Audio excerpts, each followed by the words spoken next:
मंजिलें उन्हीं को मिलती हैं जिनके सपनों में जान होती है। पंखों से कुछ नहीं होता, हौसलों से उड़ान होती है। दोस्तों, बहुत समय पहले की बात है।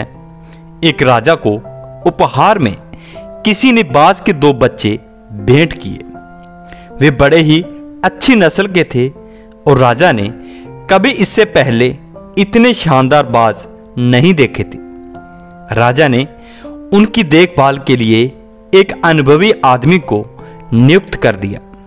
जब कुछ महीने बीत गए तो राजा ने बाजों को देखने का मन बनाया और उस जगह पहुंच गए जहां उन्हें पाला जा रहा था। राजा ने देखा कि दोनों बाज काफी बड़े हो चुके हैं और अब पहले से भी ज्यादा शानदार लग रहे थे। राजा ने बाजों की देखभाल कर रहे आदमी से कहा, मैं इनकी उड़ान देखना चाहता हूं, तुम इन्हें उड़ने का इशारा करो। आदमी ने ऐसा ही किया।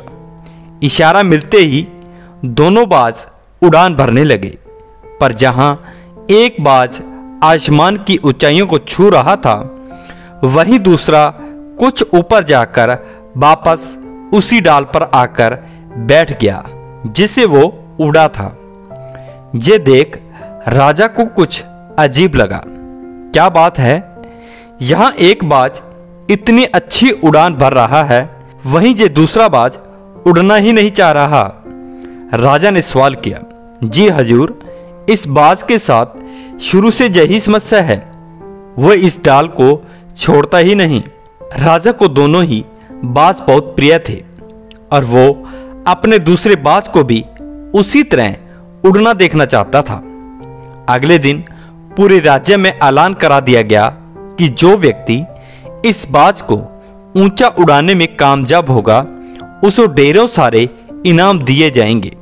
फिर क्या था, एक से एक विद्वान आए और बाज को उड़ाने का प्रयास करने लगे, पर हफ्तों बीत जाने के बाद भी बाज का वही हाल था। वो थोड़ा सा उड़ता और वापस डाल पर आकर बैठ जाता। फिर एक दिन कुछ अनोखा हुआ। राजा ने देखा कि उसके दोनों बाज आसमान में उड़ रहे थे। उन्हें अपनी आंखों पर यकीन नहीं हुआ और उन्होंने तुरंत उस व्यक्ति का पता लगाने को कहा जिसने ये कारनामा कर दिखाया था। वह व्यक्ति एक किसान था। अगले दिन वह दरबार में हाजिर हुआ। उसे इनाम में स्वर्ण मुद्राएं भेंट करने के बाद राजा ने कहा, मैं तुमसे बहुत प्रसन्न हूं, बस तुम इतना बताओ कि जो काम बड़े बड़े विद्वान नहीं कर पाए वो तुमने कैसे कर दिखाया। मालिक, मैं तो एक साधारण सा किसान हूं, मैं ज्ञान की ज्यादा बातें नहीं जानता।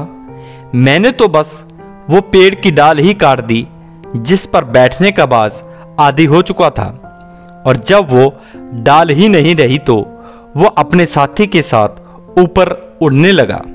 दोस्तों, जीवन में ऊपर उड़ने के लिए तमाम तरह के अवगुणों का डाल काटना अनिवार्य है। अपनी कमियों या कमजोरियों को दुरुस्त किए बगैर जीवन में ऊंचाई की कल्पना भी बेमानी है। तो दोस्तों, ये थी कहानी बाज और राजा की। कहानी आपको कैसी लगी कमेंट बॉक्स में हमें जरूर बताएं। अच्छी लगी हो दोस्तों के साथ शेयर करें और चैनल को सब्सक्राइब जरूर कर दें। धन्यवाद।